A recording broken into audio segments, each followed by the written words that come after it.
call the meeting of the Abandoned Historic Preservation Commission to order. Could we have roll call, please? Mr. Dossett? Here. Mr. Metcalf? Here. Ms. Novak? Here. Ms. Pagliuso? Here. Mr. Saylor? Here. Mr. Shepherd? Here. And Ms. Smith? Here. Okay, we're all present and accounted for. Thank you. We don't have any changes to the agenda, so the next item on the agenda is approval of the minutes from our last meeting, which was January 20th. Are there any additions or corrections to those minutes? I move approval. I'll second. It's been moved and seconded. Any discussion? No? All those in favor say aye. Aye. Aye. Opposed? Okay. Approved as written. Thank you, Terry, and others who were Oh, thank you. involved. Yeah, that was a hard meeting, so thank you. Yeah. They read really well. Yep. Written communications, we have a couple of things that are part of a later item. Audience participation. Are we going to, do you want to wait till? Yeah, let's wait until that comes up on the agenda. We have no continued public hearings. So next item is old business, and we're going to look at Preservation Month activities since May is Preservation Month. That's correct. So what I just passed out to everybody is sort of a tentative schedule for events that that Alice and I and others have been planning for May. And as you can see, it's a pretty full month. So I added on the 26th so we could have a day of rest after all of that. But I figured we'd just open this up. We can discuss the schedule. We can talk about potentially other things we'd like to see happen during that month. I've already made some notes on a couple of ideas that I have that aren't on here yet, but I'll open it up to the commission and you all can discuss. Okay. I didn't read this, but I just looked through it. Is it Stuart Burlacher, or is it really Steward? I believe it's Stewart. Stewart. Okay. That's Maybe before it gets to him, you can change that. yes. Well, we haven't, we had a meeting last year at some point. We had all kinds of ideas and well-intentioned thoughts about doing some preservation activities, and we didn't do anything. So I really wanted to see us start to crank on promoting preservation and doing other things that we should be doing. And we kind of have gone overboard maybe on this, but it's doable. It's all doable. So any thoughts, Matt? Yeah, I want to tie in maybe with, we had talked about doing a brochure, and I've kind of sketched out some ideas, but now that you're doing this presentation that I'm seeing here on what style is it, maybe you and I should touch base a little bit on some of your ideas, because obviously you're going to be probably picking potentially some national examples, but also some local Is that what your brochure was? Yeah. Oh, okay. Yeah, along those lines, like recognizing your locally significant, historically significant okay. structure. All right. So maybe we should work together to tie in on that. Sure, yeah. I thought you were doing something more on what the commission does generally or something, but Oh, we could Did use I- that too. okay. If you want to do two brochures. Okay, so the first one would be because I went around taking pictures of some of the Oh. unique structures. So I've found Great. some international style Okay. stuff, and obviously some stuff that's older than Great, that. yeah, okay. Um, We'll get together. So okay, but a second one on what the commission does. Maybe write up some language for a threefold about Yeah, our purpose, which I can draw from the ordinances yeah, and such. yeah, that would be great. Okay. So I want to point out the event that we had on how to research your old house was either 18 or 20 people attended. I thought it was really well attended and went over really well. So that's sort of why on the 11th and the 18th you see we're having these two events at the same spot, and then actually on the 25th we're having another event at the same spot. So we kind of wanted to capitalize on the success of that event, And then you'll notice on 2 of the Saturdays following those presentations by Alice, we'll be having walking tours leaving from the market at the square, sort of to build off of the presentations. So it's really trying to, I think, keep good momentum going. So that's sort of the idea behind a lot of this. Scott? Yeah, can I just throw in something? Matt, I was just looking around today in our site, and if you're going to, do the trifold, have you seen the Q&A one that's on the website now? I can forward you that URL.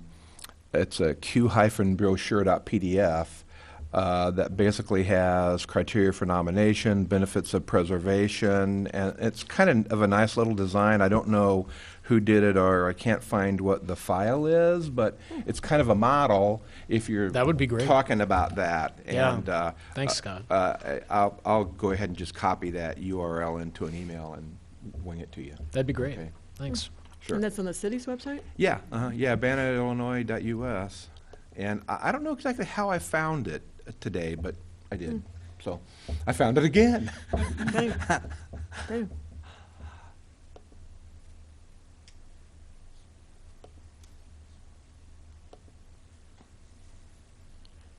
So then, as far, Kevin, are we clear on what needs staffing and such then? So we'll have something at the market for the first three weekends, and we'll need Yeah. volunteers there? Yeah, so we sent out the ask of commissioners to see who would be available on Saturdays throughout May, and I think we decided that the 28th isn't really a good day because that's Memorial Day weekend, and the market usually doesn't have great attendance that day. But we would like to try and have a presence the other 3 weekends there.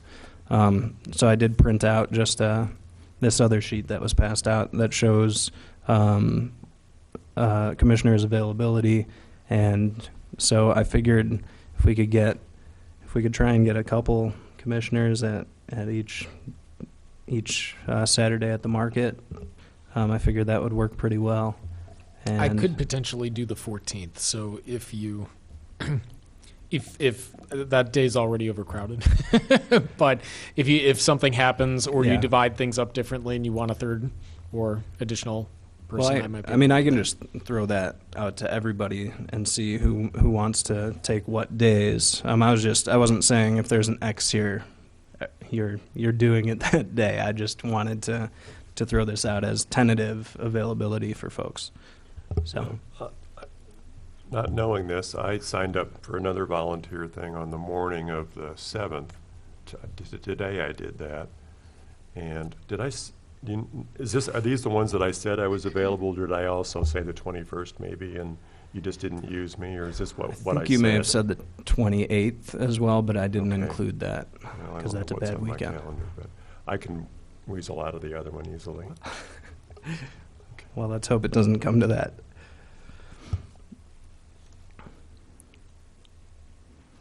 Do you want us to go on and lay claim to staffing the market on the square, so we have that straight?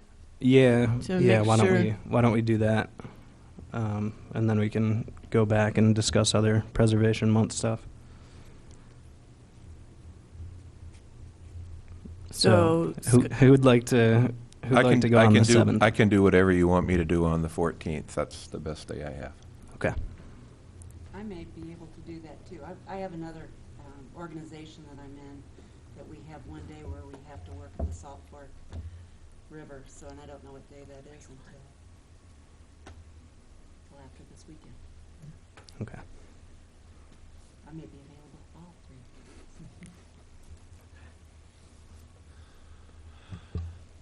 well, so Trent, you may only have the Well, 14th, or? And I can't remember why I didn't put down the 21st I was available, but I don't know. But if I'm not available, well, let's just say I'll do the 14th and the 7th. The 7th one involved me driving out to Monticello, and I could skip that easily, so. Presumably, Kevin, we don't want 7 of us there, right? Because this is a small Correct. space. Yeah, and Okay. we'd like to spread it out. We don't want, Yeah. we don't want people to get burned out. All right, so Um, then Dave can do the 7th. We'll be sure you take you on the 7th. So then we have Dave and Trent both down on the 7th, so we should be done with that? Or As long as Trent's okay with getting out of his other thing. Or we can Okay. do, maybe we could do like one extra, couldn't we? Because it's the 7th is going to be busy in getting the tour together. So Gina, could you do, Yeah.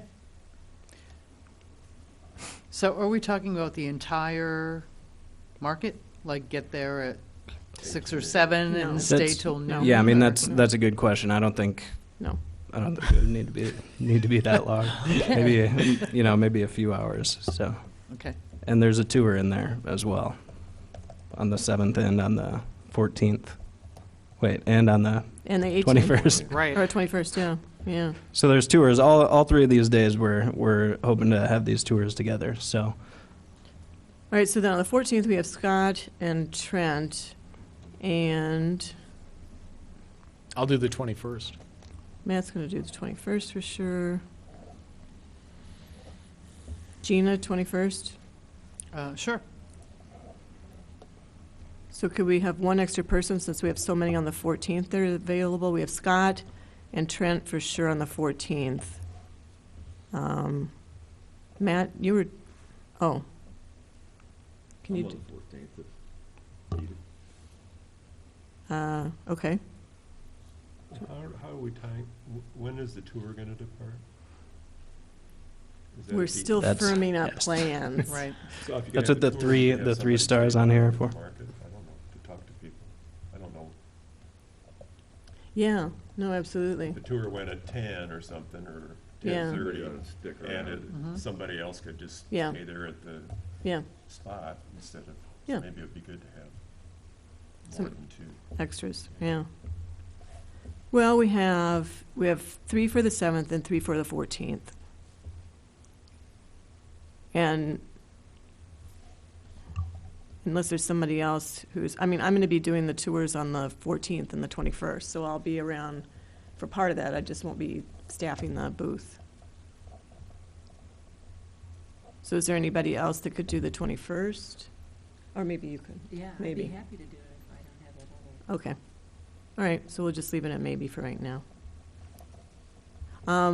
What makes sense for what time the tour would leave then? I think probably later morning would catch more people, maybe, do you think? Or, Mhm. yeah, what, Has Natalie said at all when the peak of traffic is? no, I haven't figured that out. what do you think? 10 o'clock. I'd say Yeah. 10 o'clock, between 10 and 11, somewhere Yeah. in there. And how long is the tour gonna go on? We haven't figured out the tours Yeah, yet. so I mean, probably an hour and a half or so, I don't know if you're. Maybe, yeah, we if have to you're get gonna some, walk, yeah. You're gonna walk from, yeah. if you're gonna walk all over, do a loop around Luna. Well, the 7th People ask makes it questions. sound like it's a biking tour. Right, the first one. The 7th is a biking tour. Yeah, we're trying for that. Which that one's about a 90-minute round trip, probably too. Okay. Is 90 minutes too long? I don't know. I'm picturing people coming to the market. I don't know, and then thinking they're going to go on an hour tour, and then we're I on think Gilligan's hours- Island I with think- 3 I hours. think an hour is better. Well, it's Yeah. gonna take you. Yeah. Does it well, and these are all different areas, aren't they? Well, Well, and then- people corralled Well, together. let's plan for 60 minutes and see what we can get done. I'm sure in if it that goes a time, little and if we long, can't- and I think 60 minutes is a little bit less intimidating than 90. I feel like there's a breaking point in there where people are like, yeah, I don't know that I want to give 90 minutes, but I could do 60. Yeah. It's probably better to say 60 and go 70 than to say 90 and go 70. Yeah. Yeah. Okay. And that way. And then people can leave if they want to. Yeah. Yeah, and if we started at 10, that should finish up around 11, then people can still shop. If they want to go, yeah, that's what I was thinking. They could go back to the Mm. market and get their stuff, Well, so should we be consistent and all the tours for each weekend start at 10? Yep.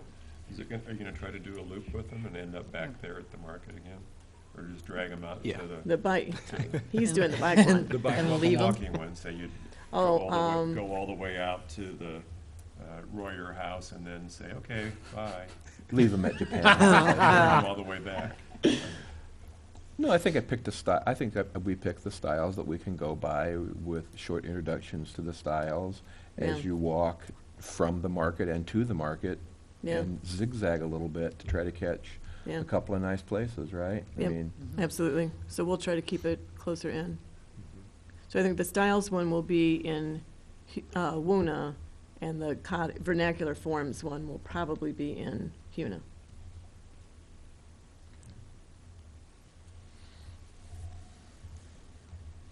Okay. All right. Any other thoughts? Anything else we have to worry about here?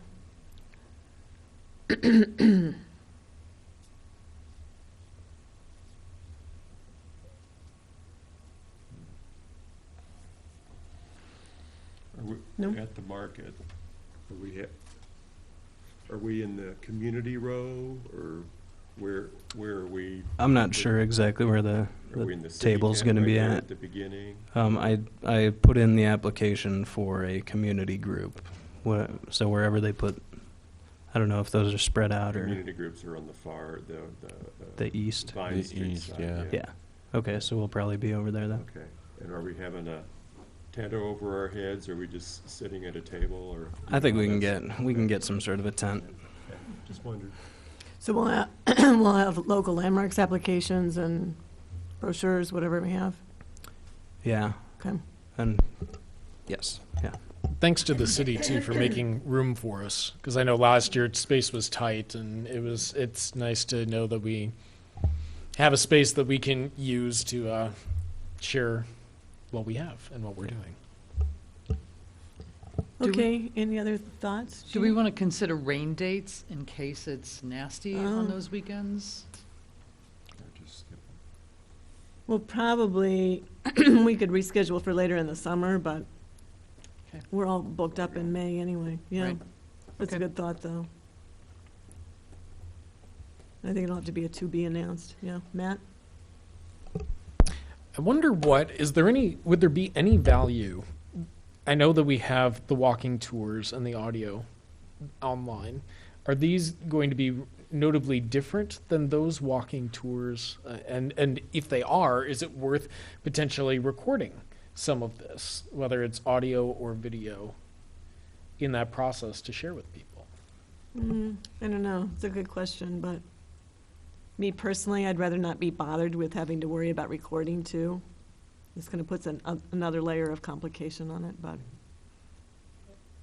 but that's true. I should go back and look at the podcast and what's been covered through that. So we could do something different, presumably, that would be better. Well, and I don't think it has to be all unique material. I mean, there's going to be a theme to each place that we go to, and different things that we're going to pull in. So But we could highlight anything that might be on a podcast that we're walking past. Yeah, and then and tie it in and say, Yeah, hey, there that's might, good. if you want to learn more, here, go Right. look at the podcast, Jen. does it make sense that we meet at the market, or should, Well, I just figured since we were having a presence there, yeah, it would be sort of our base for the entire month, okay. or for at least 3 days in a month. But And is there any kind of bicycle month activity at the market? the whole month is bike to market month, so Okay. there will presumably be people biking to the market more so than usual, maybe, or Okay. I don't. All right, sounds good. Will there be anything on the website, on the city's website, to let people know that we're going to be doing this? Yes, I will make sure of that. Okay. Yeah.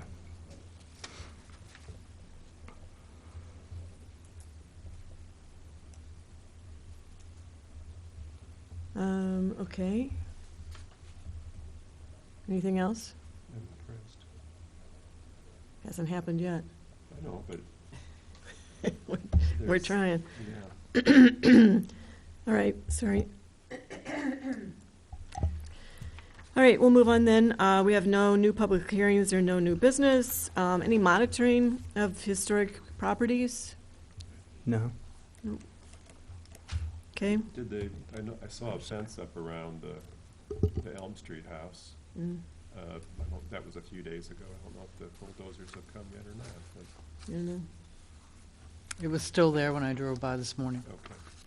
okay. It's, the interior, we never got to, I'm just going to throw this out and you never know who's listening. But, if that house is condemned to its fate, there's potentially some value in the materials that are inside it.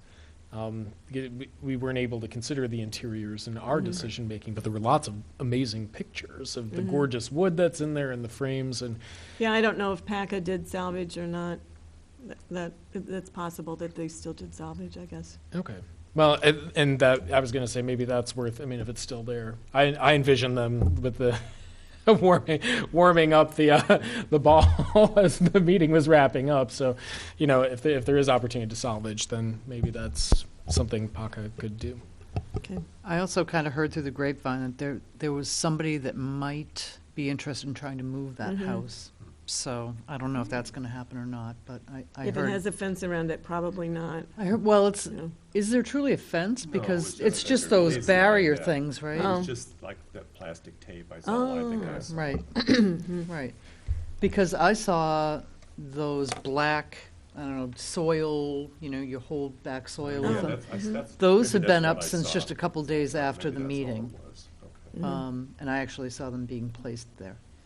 Mhm. But yeah, so yeah, I just heard through the grapevine that there's a possibility that someone might be trying to buy that and move it. That would be amazing because I know that it's the National Trust, I believe, the National Trust for Historic Preservation has as part of their website an opportunity for people to list their homes, the historic homes that they are going to knock down, and people can buy them for like $1, but you just have to pay the price of Right. moving it somewhere else. It'd be makes you wish we kind of had something like that locally. I don't know how we would manage that, but that's a great example if no one wants it. And, you could certainly, there's a great affordable housing opportunity there, but also a preservation opportunity. I moved the house, Matt. It's hard to do inexpensive. I'll throw that out. Yeah. And I'll chime in here, because yes, there was somebody that was interested in, they wanted to have the house donated, and it sounded like the property owner was fine with that.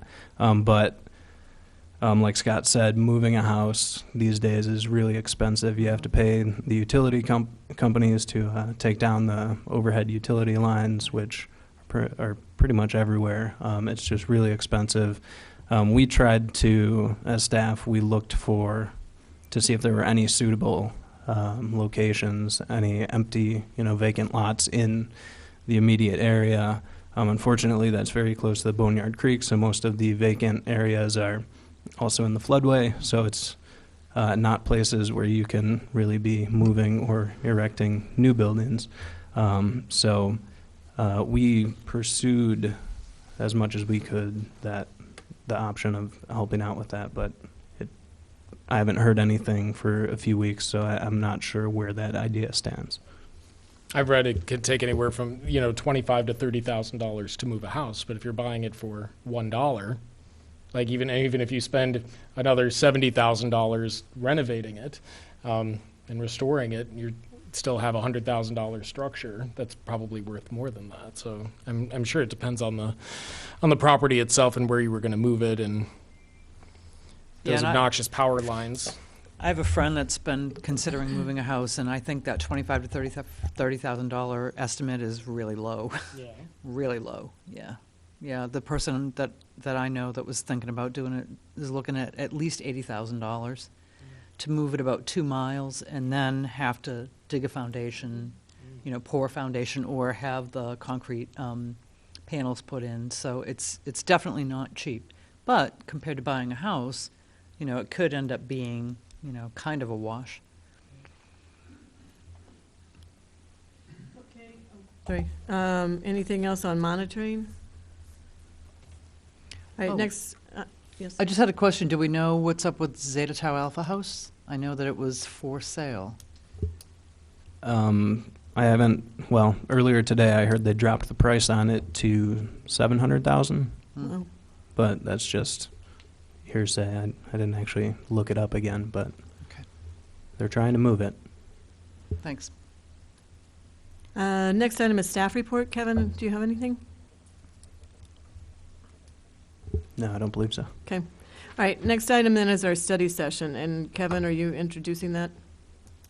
I wasn't planning to. Dennis, did you want to introduce the topic that you brought up and that you passed out the information on?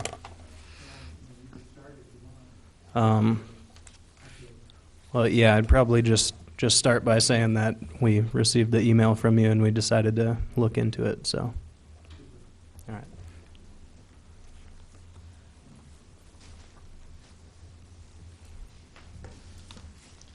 I'll sign in, actually. I think that's a protocol, right?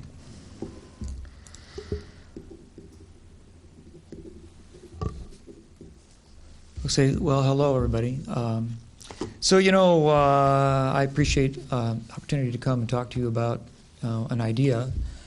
And I guess it sort of stems from, the kind of wish to see our historic landmarking process engage a lot more people, maybe, in a kind of a positive way. And I know that it's very difficult to bring forward landmarks, although I understand that there are a couple now in the works that are going to be coming to you, and I think that's an incredibly great opportunity. We have several landmarked homes in the community. They're wonderful structures, and many of them were really happy that we were able to achieve landmarking because they were facing the demolition that we've just been talking about in this commission about 611 West Elm Street, which was one that failed.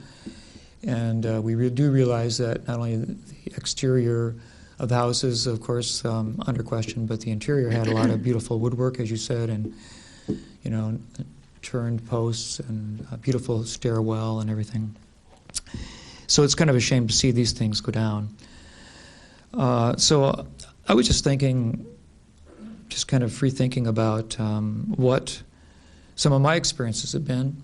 I've actually tried to bring forward two different historic landmark nominations, and I found that while the people recognized the value of their homes, there was always the fear of how that would somehow impact their ownership of the property. And this is the thing that always comes up, and this is one of the things that's discussed a lot by the people who have a landmark property which they are contesting, and that is that the burden, they call it the burden of landmarking on their property, having to, and one of the bogeys that they talk about is the certificate of appropriateness, and that they feel that's a burden to deal with that.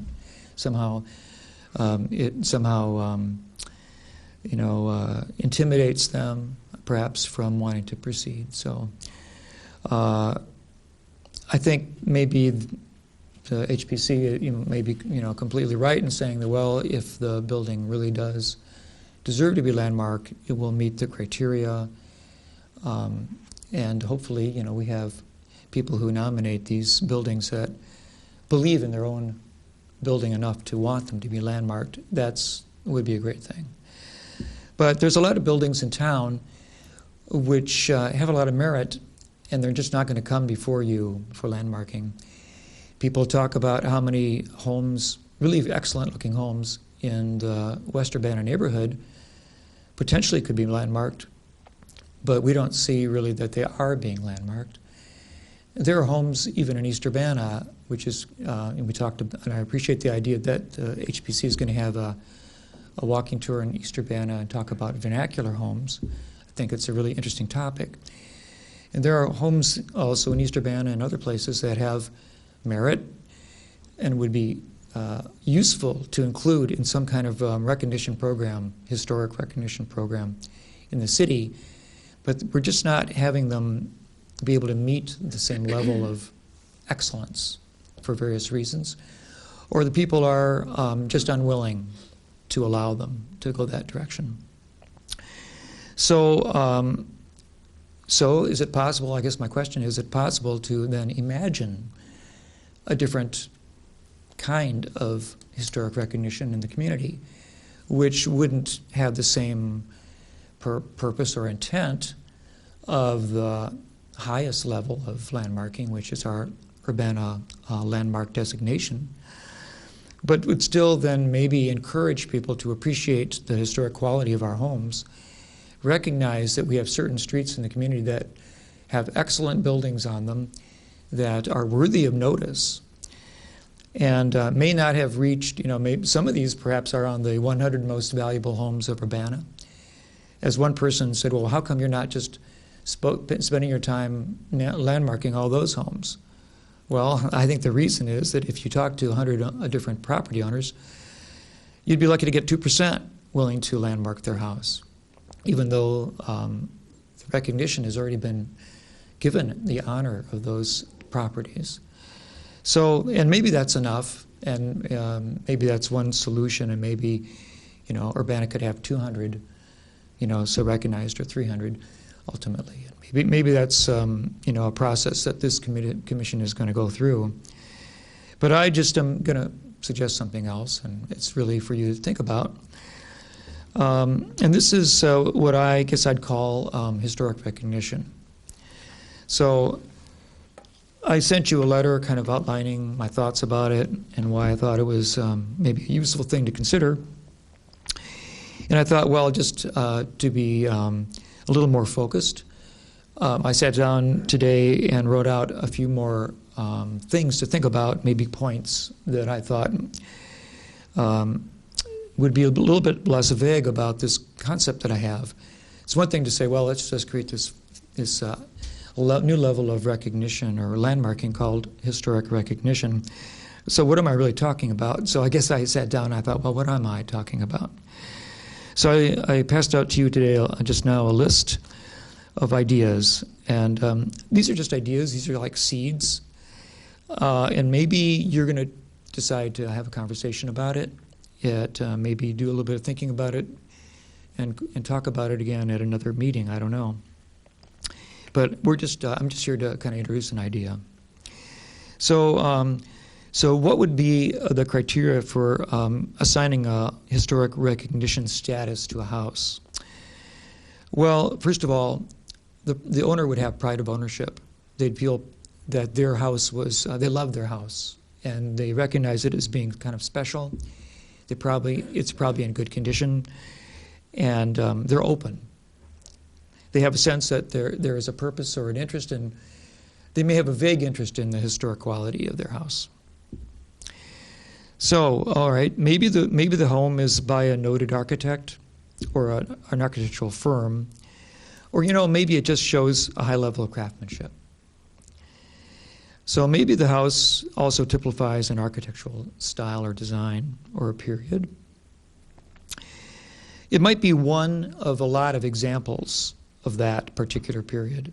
And one of the things that came up about 611 that seemed kind of iffy for the members of the city council who were talking about it was that, well, there are a lot better looking examples of Dutch revival architecture, and then why is he picking this one?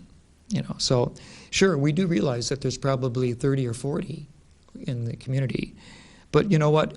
That doesn't mean that it's not still somehow less valuable to the community. So we just recognize that there are a lot of them out there, and hey, why not recognize that? Related to an important period in the city's history or growth. Okay, so, it might be on a street that's significant in the community. Brian Adams tried to make an argument that West Elm Street was the first real neighborhood in Urbana that developed after the core of the city began to expand, after about 20 years where there was really no expansion at all.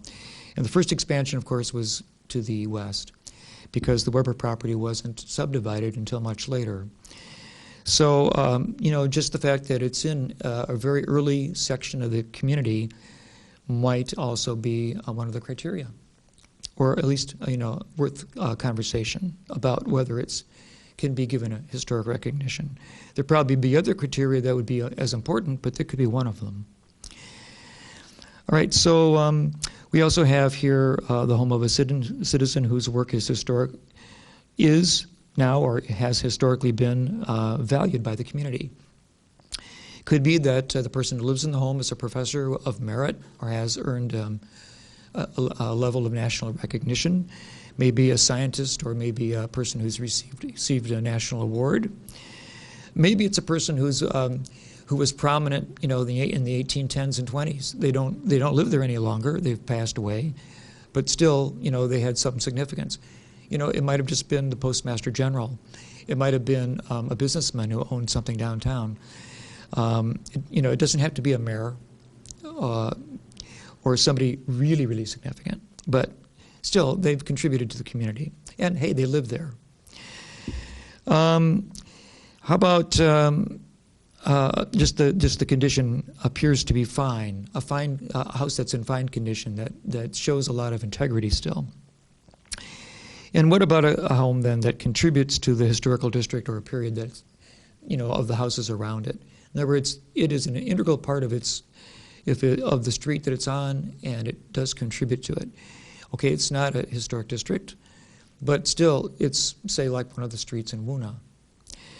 So, yeah, my examples that I say about, what you could consider for some district or area that might apply to this. You might apply or want to talk about having historic recognition for a certain number of houses in a row or on a street or a couple blocks of a community would be the homes in West Urbana, mainly because of their age and the quality of the construction and the value that were placed into the materials of those houses. A little bit harder to find that in East Urbana, where a lot of the homes were, really built for people who worked in the railroad industry. They are kind of vernaculars, and really a lot of homes in my neighborhood have already been altered quite a bit, with siding changes, a lot of enclosures of porches. It's very, very difficult to find a house that's untouched, actually, in my neighborhood. But still, for a vernacular home, I did recommend a couple houses in East Urbana to be listed as vernacular homes in the 100 most, important homes on the city's website. And there just wasn't enough room to kind of go to that level of recognition because of how many houses got nominated in other parts of the community. But there are a couple houses that are like, workmen's cottages that are really in really good condition, on California and Oregon that, might be worth talking to the ownership. The owners of because they are keeping them up very well. I think these people might be interested in a kind of a recognition for their property if we talk to them. So, so what would happen then if this was created and we said, okay, we're going to have this new level of recognition? So, like, why would it be different, or how would it be less onerous to join and be a part of this? So, so once we recognized it, and whatever the criteria the commission feels is a good level of to consider a home, we wouldn't be dealing with certificates of appropriateness. We would be trusting that the pride of ownership that led to the agreement for this kind of landmarking would lead to a maintenance level that continued that pride of ownership. And if you found that, if you notice that, if you're doing your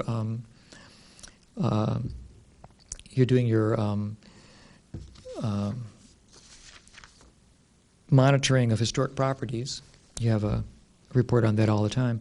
If you notice that there was some dire things happening to one of these houses, like somebody was like siding it, with a lamp with vinyl suddenly, or all the windows are being removed, or they decided to enclose the porch or something, you might then consider just saying, okay, you've just lost your this designation because of your changes. Now, we're not saying you can't do it, but hey, you just lost that designation, so we're taking you off the list. All right, so that would then handle anything that got radically altered or somehow was then suddenly a lot less value than what it originally was when the recommendation was agreed upon. And then one of the really key things that I've come across was that I've talked to a person who would actually be totally willing to landmark their property, except that they're older, and they're thinking that in their retirement, maybe in 7 years, they want to sell the property. And they're just not ready to put a landmark designation on the property because they think that this is going to make it really difficult to sell their property. Otherwise, I could have brought you a designation yesterday. But, okay, that's the thing. So how do you get past that? I mean, this person's obviously proud of their property. They're not going to change it. They've actually turned down offers of purchase before because they felt that their property was going to be changed. I'm going to tell you, this is a commercial property. And, okay, it's the Lincoln Lodge Motel on University Avenue. And the owner would be happy to do it, except for this. So, you know, okay, so you're going to say, well, why bother if in 7 years, you know, this is going to get sold and then, you know, we might see the property bulldozed? Because if we could pass a landmark nomination, it's unlikely that anybody's going to be buying this property, then bulldozing it. Well, you know, okay, so I think you're missing an opportunity to include a wonderful and unique property in the historic consciousness of this community. And we know that things change, and that houses do come down, and we know that beautiful trees come down in this community. And that, are we going to then just totally ignore a whole level of potential nominations for historic recognition in our community because we have just this one really high, wonderful standard? And I think that really there's room to have to think about this a little more out of the box. So, you know, maybe I would be happy to nominate my own home for this kind of designation. But I don't know if I could because before I bought the house, and probably back in the 70s, my house was sided with aluminum siding. So it's not what it used to be. But the house across the street from me, the Mary Lloyd home, which is also designed by Joe Royer, and it's the only Royer home in East Urbana, a residential building. The owner of that, I've talked to him quite a few times about his house, and I think he might consider a landmark, but no, he's not going to because he's a businessman. He doesn't want that burden. But I bet I could talk him into historic recognition nomination. Do you know why? Because he's actually talking to me seriously about having it considered for the Royer District plaque sign. So if he's willing to do that, why is he doing that? Why is he willing to have that conversation with me? Because the sign offers recognition, but there's no overhead burden attached to it. So I think that there's another opportunity here too. That say that you could get 60 or, you know, you set the limit. What's it going to be? 60% of the people on a certain street would be willing to designate their homes for a historic recognition under these conditions. You could then say the entire street becomes a historic recognition district. Or, you know, it wouldn't be hard to get 5 streets in the Winter neighborhood, I don't think. You're having a hard time creating historic districts now, and there was a real opportunity about 8 years ago to get all of Main Street. But, you know, all of Main Street could have been a historic district. Well, right now we have just the 800 block. And why is that? You fell one home short of the designation. One homeowner more was needed to sign on to that. No, there were enough that signed on. There were. I didn't know that. I thought there was one missing. No, there were 14, and so the minimum percentage was met in that case. It was. Okay, I thought it was lots. Well, that's good. I don't know why the rest of the house, I don't know why the entire street then, from the 400 to We the had 800. 2 property owners at either end of the proposed district that actively campaigned and went door to door to scare property owners about what the designation would mean. Okay, well, then we won't use that as an example. But it might be that they'd be willing to, the rest of the Main Street could become a historic recognition district. So I really do encourage historic local landmarking, and I so far supported every single one that's come before the council. I will say that the last one was a tough one. But, and I encourage you to continue to do that, but I just am offering this idea that maybe there's another way of looking at it that would engage the community and broaden the educational opportunity for this commission, because I think that you do very important work.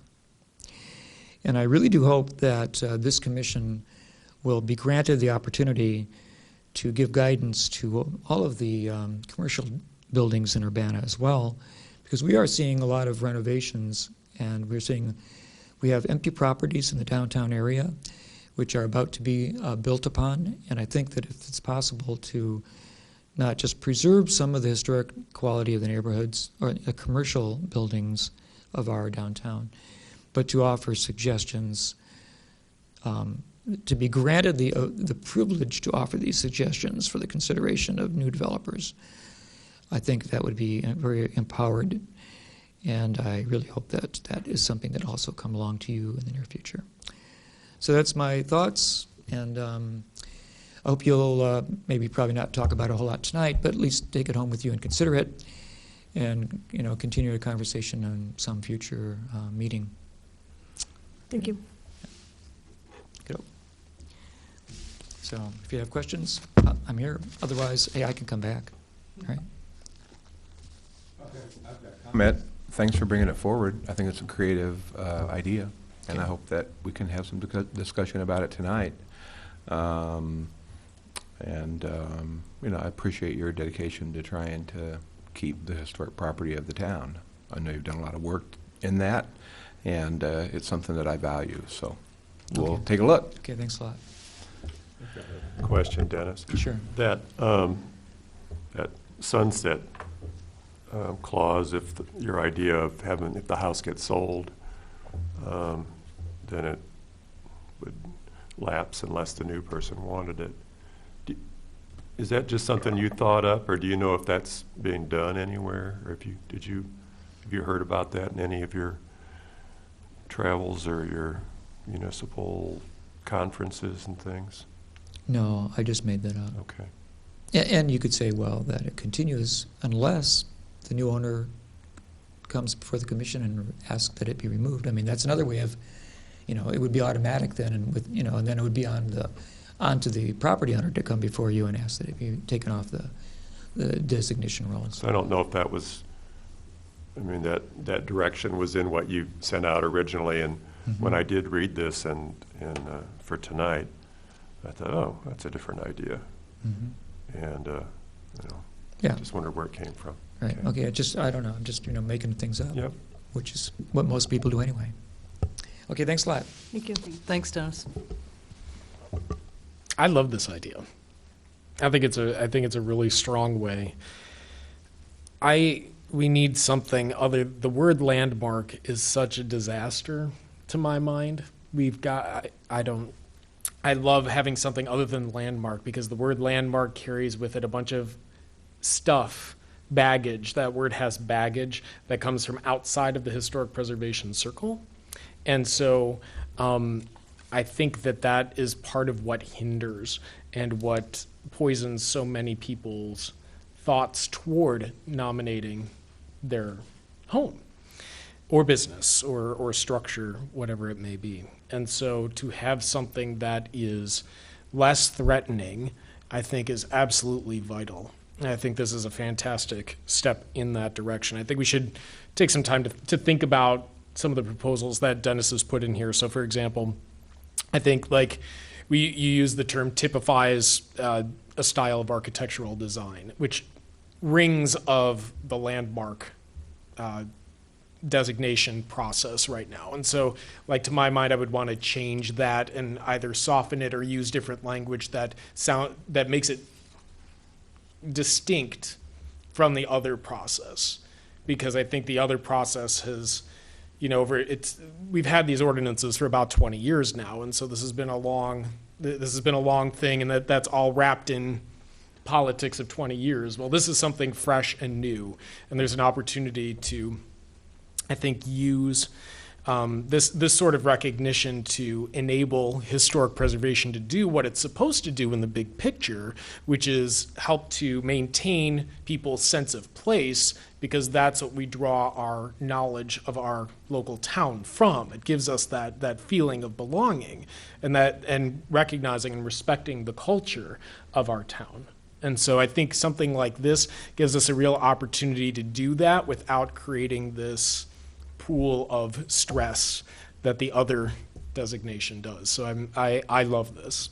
Thank you for bringing it. I agree, Matt.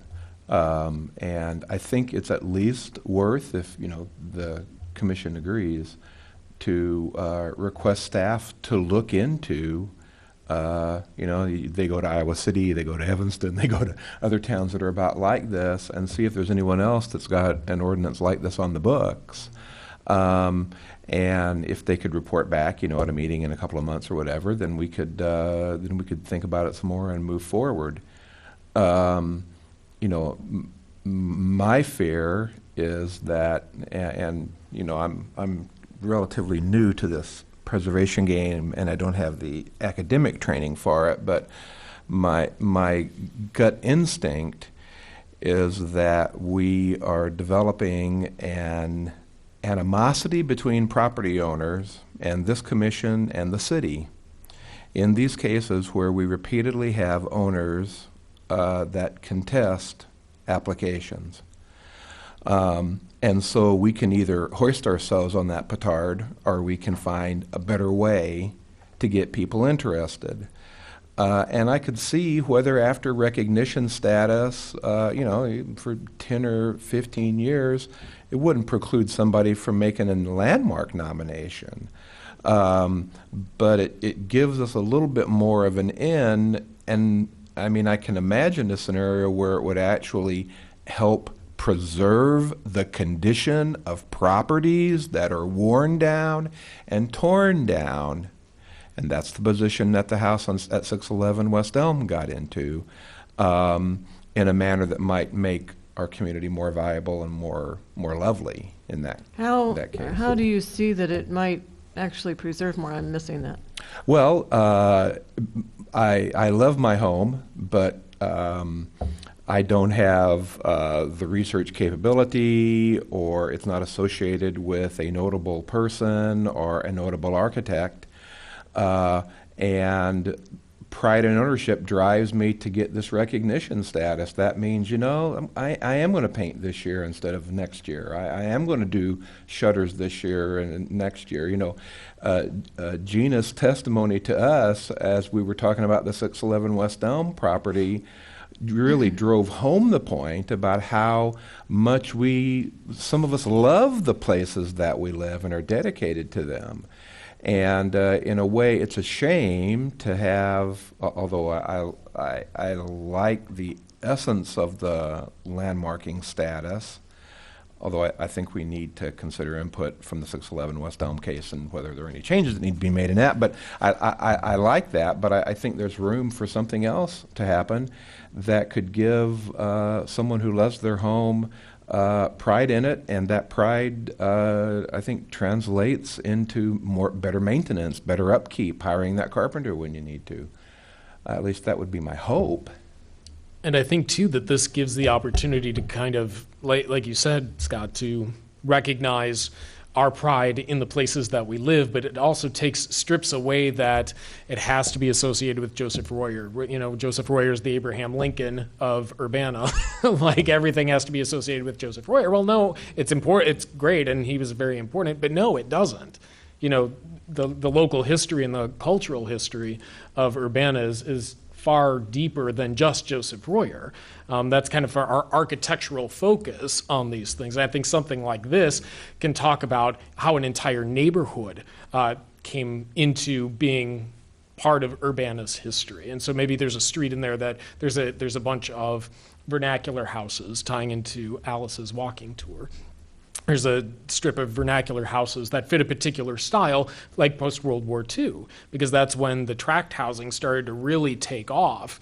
And so we have large stretches of neighborhoods in our city that are now within the 50-year historic preservation window, that it's going to be a lot harder to choose just one property, whereas you could get several on a street to do that. But again, because they're not tied to a quote-unquote notable architect, this takes that away, but still allows them to have that pride and recognize that it's historically important or valuable to telling the history of the city of Urbana.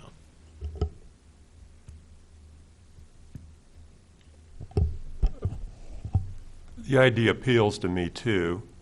My brain just keeps swirling around with, thinking about demolition and what you can do to your, if there is this new recognition category, are there any preclusions on doing anything to your house, or are there certain, there's all kinds of things we can talk about if we want to. And, we've had very few we've had very few nominations as landmarks, and I know there's a perception that it's so restrictive that you really wouldn't want that for your house, and some people have seen through that that's not really, or doesn't have to be the case, or it isn't often the case, and other people are still very scared of that. And I think it's worth considering whether there's another level, and we'd have to have reasons for why would someone choose this level and why would someone choose the level that is more restrictive and prevents demolition. And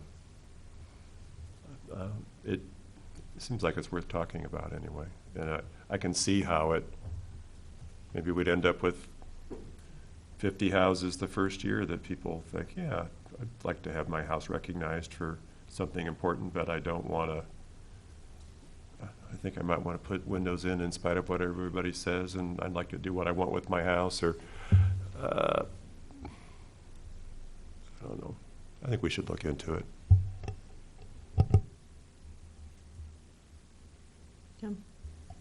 Kevin, have you heard of any other communities that have something like this? I have not, but I don't know that they'd call me first. I didn't know if at the meetings that you would Yeah. hear something. And No, I think this is a new idea for me, so. I think it's worth looking into. I think. Years ago, I know it was talked, and I accused Liz Cardman of having something to do with it, and she says, no, it wasn't me. It seems like in the Woona area, people were talking about for a while this conservation district idea. Yeah. And I don't remember what that,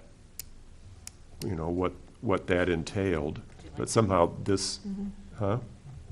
It's in the zoning. Yeah. Is it? Yeah, yeah. All right, well, are there? It's fairly onerous. Is it? Well, it's just that there has to be like 25 contiguous properties, which is, but you only have to get 15% of the people that own those properties to. And what are the restrictions then if it is a conservation, is it the same as? The group creates their own restrictions. They come up with their own design plan. Okay, So it's whoever owns the properties at that time, and if they sell them, then those design rules still are set up, but it comes from within okay, the properties, the district or whatever. all right, so. Has anybody ever looked into that in this community? I'll- We've never had any applications. No. There was a year of time spent on developing that piece of the ordinance. It came through our commission. It was decided that it shouldn't be from within the commission because it would conflict with other things that we did, that we would have, I think, a review, and we'd have an ability to comment, I think, as to whether it might be a historic district, possibly. But we had no authority or decision-making in that process, and then it would go through Plan Commission instead. So there was a great deal of time spent in developing that. And there are other conservation ordinances in the state of Illinois. Some are found within historic preservation ordinances, and that includes the city of Champaign and city of Carbondale. And there is not one conservation district in the state of Illinois. I think this goes back to the whole idea of restrictions. And the thing that excites me the most about this, Dennis, is that it's voluntary, and whatever structures we set up, whatever qualifications may be there, is that this is really a grassroots thing. History isn't scary. Like, you're concerned about the restrictions you could potentially face.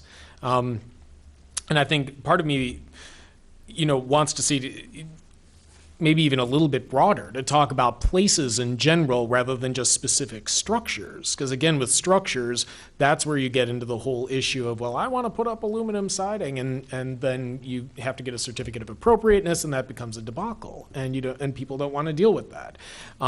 But if a house, even with its new aluminum siding, still helps to tell the local history, I think that's something that's special. And to give people the opportunity to do that is awesome. And I think the fewer restrictions potentially or no restrictions potentially that we have as part of this, to make it voluntary, to encourage it pretty much to celebrate local history, is an outstanding antidote to the misinformation that has been put out there about, well, you designate my property and then the property value drops. Well, if you've overdeveloped your property, and because you have 9 apartments in your house, yes, it's probably going to drop. But if it's a single family home, no, it's actually going to do something to increase your property value, because then the other properties around it will also be in that kind of will also benefit from that historic designation. And the only way to try to combat that awful image and misinformation that's out there, I think, is to truly do a grassroots effort that is that's non-threatening.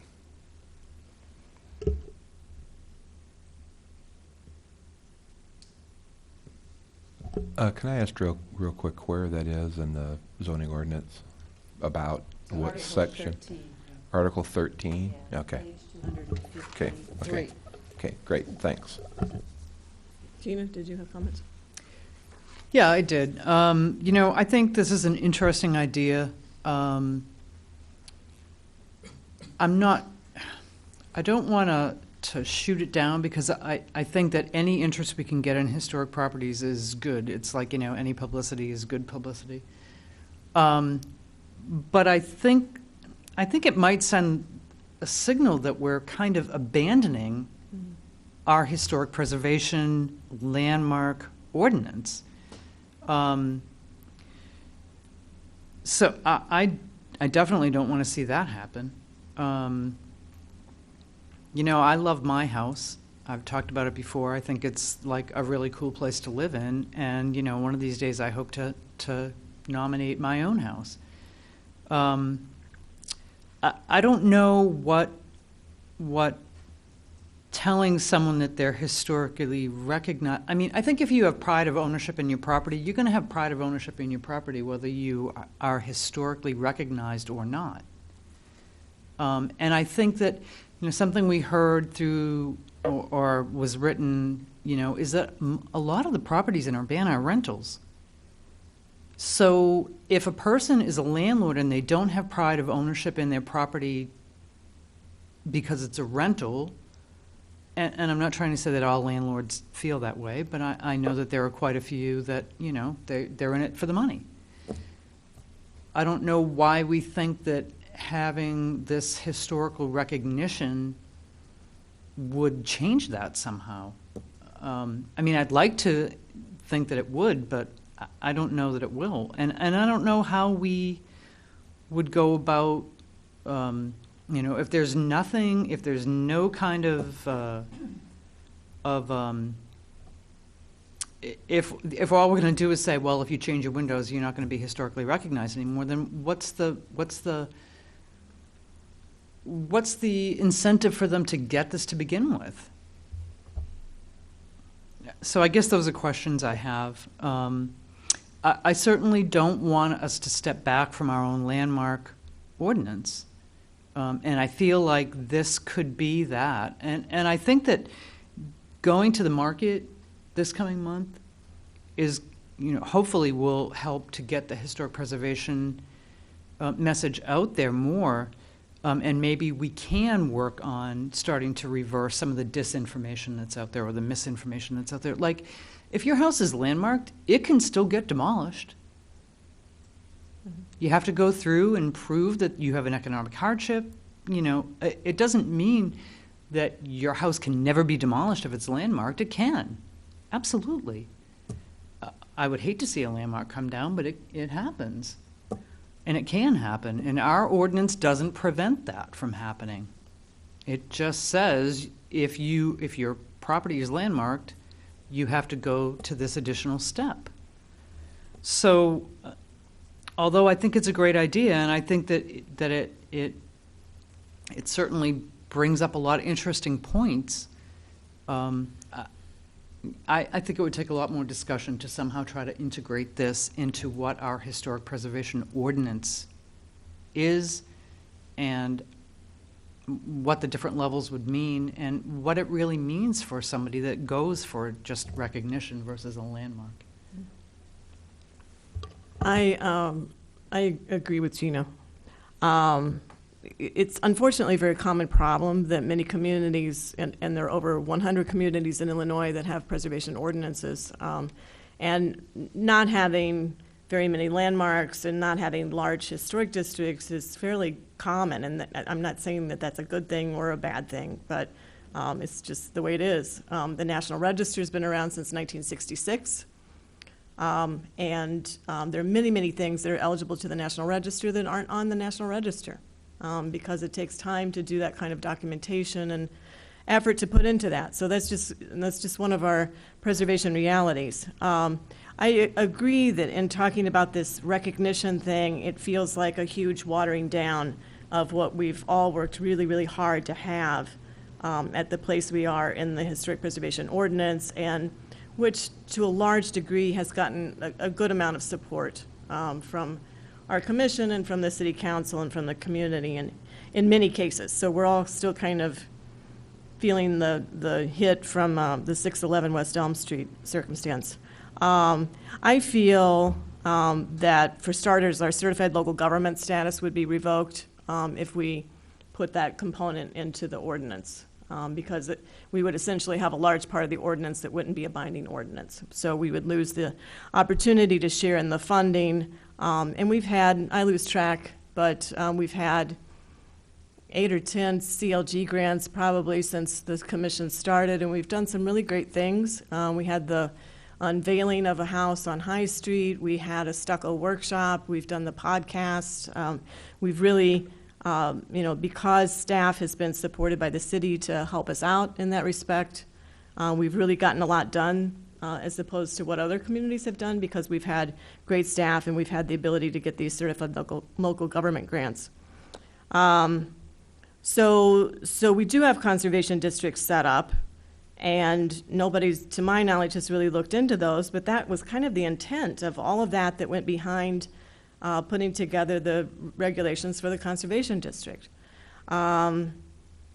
We also have people who, I kind of just don't get what this historic recognition would look like, and trusting that people have this pride of ownership. I agree with Gina, you can have pride of ownership no matter if there's a plaque or a flag or whatever out in front of your property. But I know of somebody who consistently buys historic properties, and he told me personally, I love old buildings. I love to take them and make them look new. And this person puts artificial siding on the properties. He replaces the windows and he replaces the doors. And he has pride in ownership as long as everything's enveloped in plastic. I wouldn't want to see something like that happen, and I don't care if it's a significant vernacular form or anything else about the property. When that happens to a property, it's no longer a historic property, and it's no longer, important in the realm of how we read our community. Sometimes it may or may not have the original shape or something, but if you have to squint your eyes that hard to try to find something that's inherently important in the property, it's not worth it. In thinking about the general reaction of what people think about this, I would propose that maybe this kind of recognition belongs in a different location and not with city government, not in a place where our ordinance would be watered down, but in a neighborhood organization or a special organization. I'm from Alton in southern Illinois, and it's been decades and decades ago since I lived there, but they had pride awards. So pride comes up all the time, this pride in ownership. Why not have a pride award or a pride label somehow for this historic designation or historic recognition that's in a separate not-for-profit group, in a separate neighborhood group or something, to have that kind of recognition that doesn't muddy the waters of what we have in the city ordinance and in the landmarking that takes place.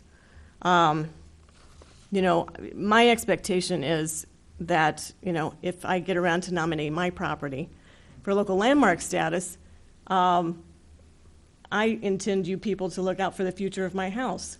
And I don't want to see something get watered down further on down the road. And I don't want to see whoever I sell the house to at some point replace windows and all these other things that, to me, make it less of a significant property. So there are plenty of people that seek the recognition and seek the protection that comes along with what we're able to do in the local landmarks ordinance. I think that's why a lot of the people who have come forward have done it because they want to see things protected.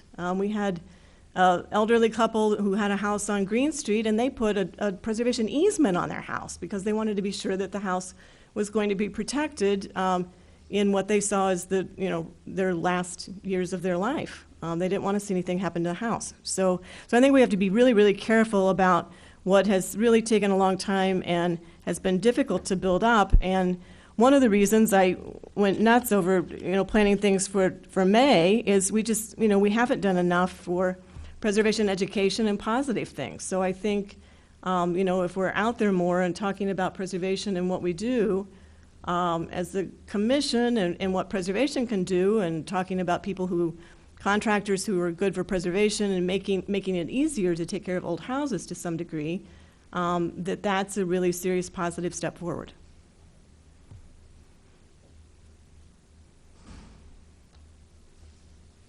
Good point.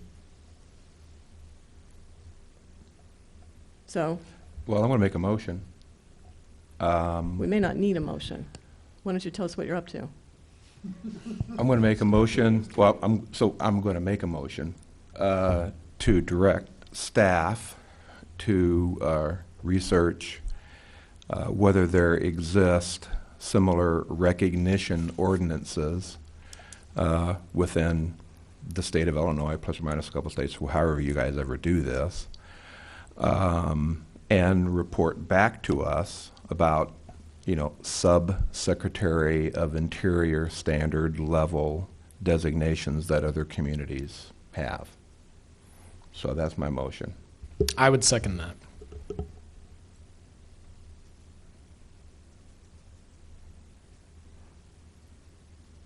So keep in mind that staff get directives from council, and they're really, really busy sometimes too. So I'm not thinking this is going to happen tomorrow. Yeah, yeah. yeah. I mean, I assume that we have staff that are willing to help us when we have questions like this, and I'm just asking for help right now.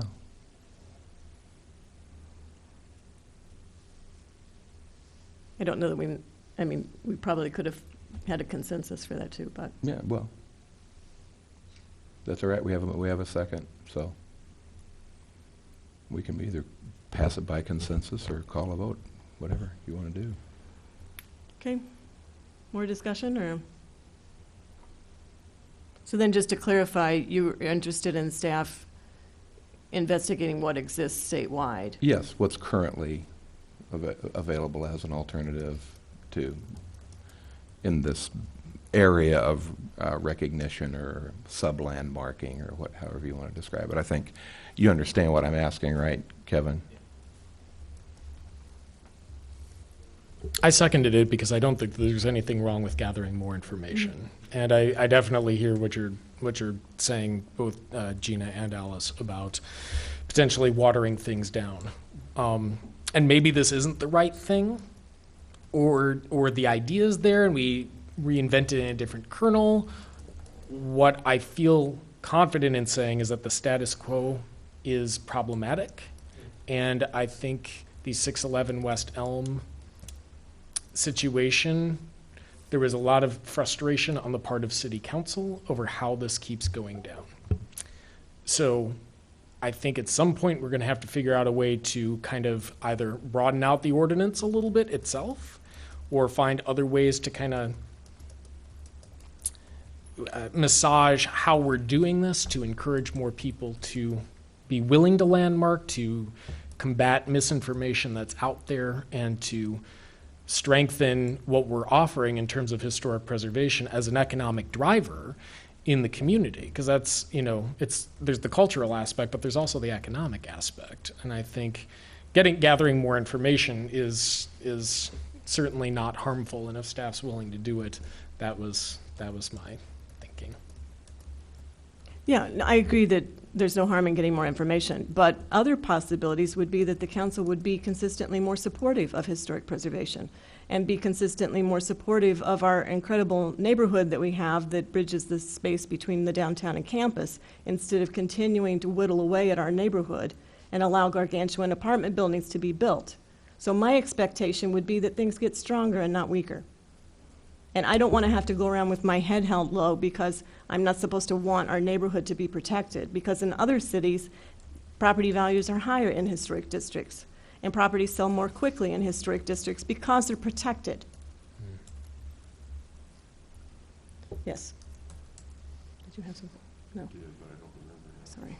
And I'll throw out that I agree with that sentiment too, and I think that as a whole in the city, we need greater support from the zoning folks, because we discussed some of our issues, our colleagues in the zoning boards, and we've got, part of historic preservation doesn't just come through us, it comes through making sure that areas in downtown are consistent with the setbacks and with the types of buildings that can be built, and are they built in a way that are we going to follow the Secretary of Interior standards and build them modern, or are we going to make a cityscape? How are we going to do that? But that doesn't just come through us. We need the support of City Council, and we need other groups who have not always been as attentive to these things as they should be to get involved. It can't just be us, and we can't just be constantly up for public flogging because we're trying to do our part and then everyone else is silent. Well, I was going to add in about 611 that I could, even if we'd had something, a recognition category in place for 5 years, I could see that 611 Elm might still have been nominated to be a historic landmark just for the demolition scare, and that might have gone ahead just the same, whether or not we had a separate category. Mm-hmm. And I don't know that there would be necessarily a whole lot of, one superseding the other, and as far as, well, you can be this or you can be this, and you can all just have the light category, and we won't do landmarks anymore. I think there certainly would be a reason to have landmarks, and maybe some of these ones would ease into landmarks at some point in the future. I don't know. It's all speculation. But. Okay, we have a motion and second on the floor, so you ready to vote? All those in favor say aye. Aye. Opposed? Okay. Can I just make a quick comment? Certainly not my intent to water down the current ordinance. At the same time, I think it's been challenged in the 611 case, and we need to take that seriously, and just exactly what the guy from Chicago knew about common language and all that, I'm not sure, but I would hope that we'd get a rendering at some point in time and kind of use that to propel ourselves forward. So I was going to ask a question, though, Alice, because the CELG argument was cogent. Can you explain that to me, please? There are federal standards and then state standards on what an ordinance has to contain in order for a community to be a certified local government. And so it has to be a binding ordinance, and that is a few communities, Monticello, for example, started out as a community that had a non-binding ordinance just so they could be a Main Street community, recognized through the National Main Street Program. And so non-binding means maybe proposed work would go to a commission. The commission would say, we don't really like your garage, and the property owner could say, thanks, but I'm going to build a garage anyway. So the property owner would not have to follow the guidance of the commission in following through on a project. So that would not earn a certified local government status. So in my impression of how this, could take place, if there's a secondary category, I think it would water down the ordinance, and the state could say, it's not clear about how you would follow process and what the separation is, or this kind of thing doesn't belong in a historic preservation ordinance because it's not necessarily historic preservation. We're talking about a pride of ownership ordinance or something. So a lot of the things on the list and a lot of things that we're talking about were sort of like, I live in an old house, I want to recognize that. That's not something that is companion with certified local government status. So did the addition of the conservation district? It's not in our ordinance. It's so it's part of the zoning ordinance, but it's in a separate part of the ordinance. And so that would be a way, if this were to go to some kind of an ordinance level, if you don't feel as if that conservation district put the CLG status into peril in that context, right? No, because it's not in our process. Right. Yeah. Okay, yeah. Yeah, Great. and the only thing we have to do with it is to say, that might be eligible for a historic district, and they can say, thanks, see you later, and that's that. Sure, okay, great. Do we have the ability to run a program, like a historic pride program? Something like that? I mean, without it becoming an official ordinance or whatever. Well, that's we why end I up mentioned a calling it. neighborhood group, so, I know my houses in my neighborhood where I take my dog walks better than I know other places, and maybe better than other people do because I have my certain routes that I walk. So to me, in some ways, you notice these properties where somebody might display a particular pride and ownership or particular neatness and maintenance or some of the other issues that we're talking about under this. So then it might make sense to have this pride award or something. And maybe there's a pride plaque or a pride sign or something that people get for that, and it comes from within the neighborhood, like a conservation district would come from within a neighborhood. I'd want us to sponsor it, though, because I would want it to be historically connected. Because, Well, but we're also talking about properties that, potentially could have been altered a lot. So, I don't know. So it's an old building thing versus a historic thing, maybe? Or, I don't know. I don't well, and see... I think you just nailed it on the head, is I think, I come at it from a little bit different angle, because you come at it from a different angle than we all come at it from a different angle. But I'm thinking, in terms of its local historical significance as a place, rather than necessarily the architectural significance of whether the windows are there or not. There's still something there that helps to tell the story, even in its altered condition. And so maybe a program is a way where that place could be recognized more than that structure. And maybe I'm just getting too granular with that. I don't know. I don't know. Okay, so we passed the motion, and we're moving on from there. Okay. Announcements? No? Well, in light of something that Dennis mentioned, and in light of the discussion here, one thing that staff is working on with quite a lot of our time, and most of that's my time, is working on the downtown design district guidelines. So hopefully we'll have a draft of those pretty soon and be able to, then we'll certainly be looking for input from this body. But we do recognize, and that's a council directive, is to draft these.